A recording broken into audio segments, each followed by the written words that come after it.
What's up, ladies and gentlemen? Welcome back to the Big Fight Fuel channel. Stopping in on a Tuesday night just to give you guys a quick little podcast. Hope you guys enjoyed your victory Tuesday. Once again, the Miami Dolphins defeat the New York Jets last night on Monday Night Football 27 to 21. We are 1 and 3, and it is officially time to flip the page. And some things happened today. This is going to be a quick podcast, not too long. Um, so the quick notes that happened today were Tyreek Hill had successful surgery in his torn ligaments. He's got torn ligaments in his knee. He is done for the year.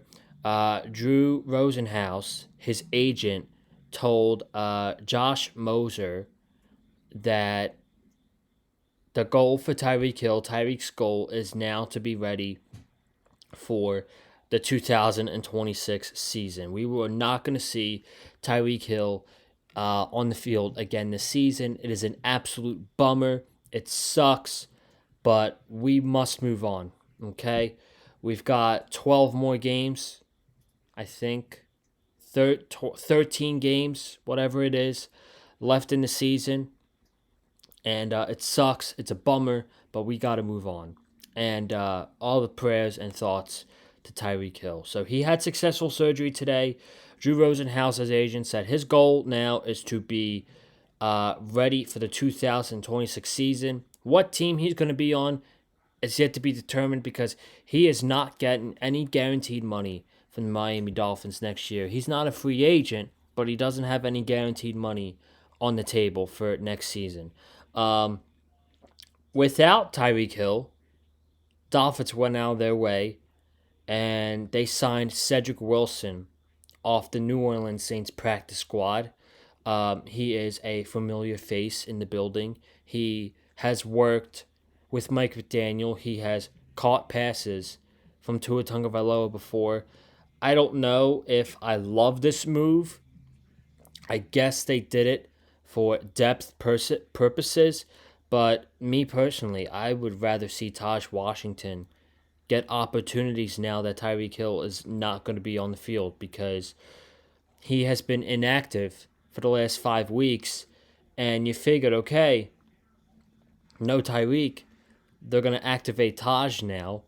And they go out and they sign Cedric Wilson, and we don't know what is going to happen with Taj Washington. I don't hate the signing of Cedric Wilson, but now, you know, I don't think Cedric Wilson's going to make an immediate impact on the Dolphins offense. So that happened today. And then finally, Cam Smith, who's on the non-football injury reserves list, he got waived today from the Miami Dolphins. His time in Miami is over. An absolute complete bust of a pick by Chris Greer back in the 2023 draft. Second round corner from South Carolina. Absolutely never got going with the Miami Dolphins. But look, he had his chances last season, and he did not come through. He was awful towards the end of last year for the Dolphins, and he was a total bust.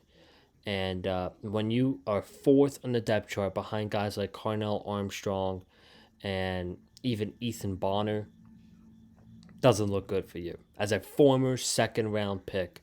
So Cam Smith is out of here, and that's kind of your quick little news and like inside news for the Dolphins today. So you look at this win last night, and what are the good things to take away from this win? There are more good than there is bad. So I guess I'll talk about the bad first. And the bad is this run defense is like the worst I've ever seen in my entire life as a Dolphins fan. This is atrocious beyond belief.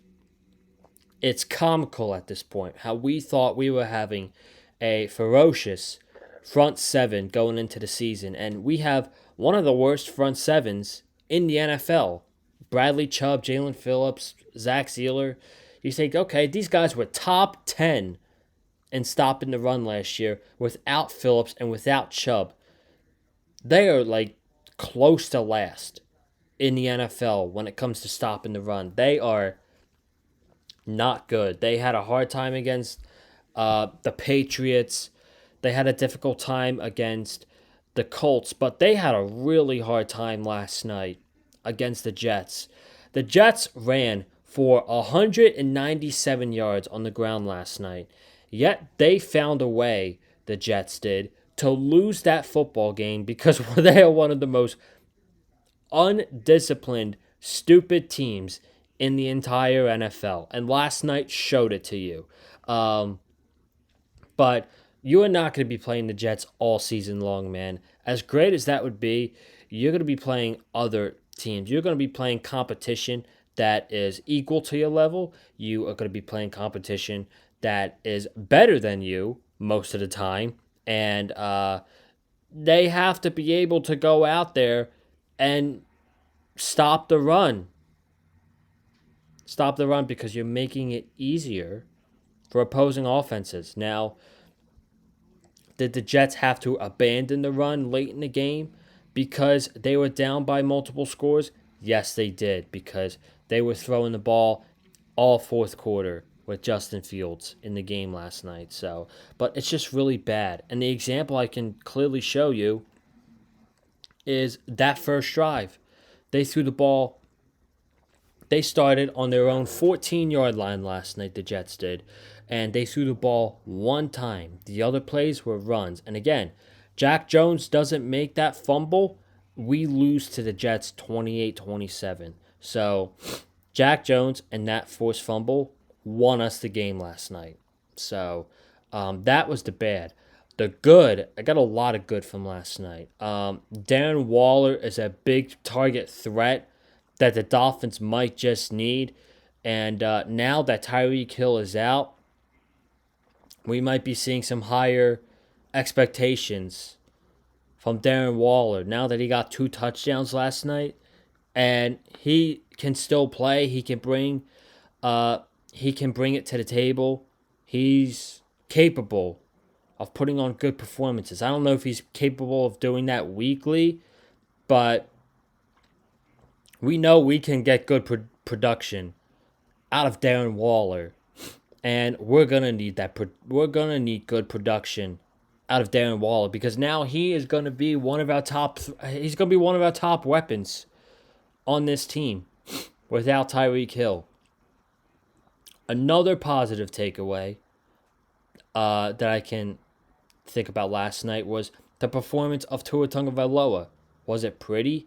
Is 177 passing yards pretty? No, not really. It's not what we were usually used to with Tua. But you know what? He threw for 2 touchdowns. He made good passes when he needed to make good passes. And the number one thing he did, he didn't turn the football over. He didn't throw an interception last night, which costed the team. He didn't make a fumble where he should have gotten rid of the football sooner rather than later. Tua played a good, clean football game. Was it great? No, it wasn't great. But he played good enough to win them the game, and he played a clean game. And that's all that matters. So that's a positive. The offensive line didn't allow a sack last night. That's a positive. And now, on the defensive side, where we went into this game against the Jets with no turnovers on defense, and now we got 3. Well, I would say 2. 1 special teams turnover because the Jets fumble on the opening kickoff in the second half. But we got 2 2 defensive turnovers last night with the fumble in the end zone by Jack Jones, and then the 4th down fumble in the second quarter by Tyrell Dotson. So that is a positive that you love to see. And now that we flipped the page into this week, you want to see more of what we got, what we had this week against the Jets. We want to see if we can have it again on Sunday against the Carolina Panthers. And that's why I named the title of the video, Can the Dolphins build off momentum against the Carolina Panthers this week? They are going on the road against the 1-3 Carolina Panthers, where without Tyreek Hill, they are a 1.5-point favorite on the road. And we look at Carolina, and Carolina has good players. I'm being so serious. Carolina has good players. Are they a good football team? Absolutely not. Absolutely not. They're not a good football team. Their defense stinks. Their run defense stinks, just like us. They have a very good corner in J.C. Horn. That's about it. But they have good players on offense.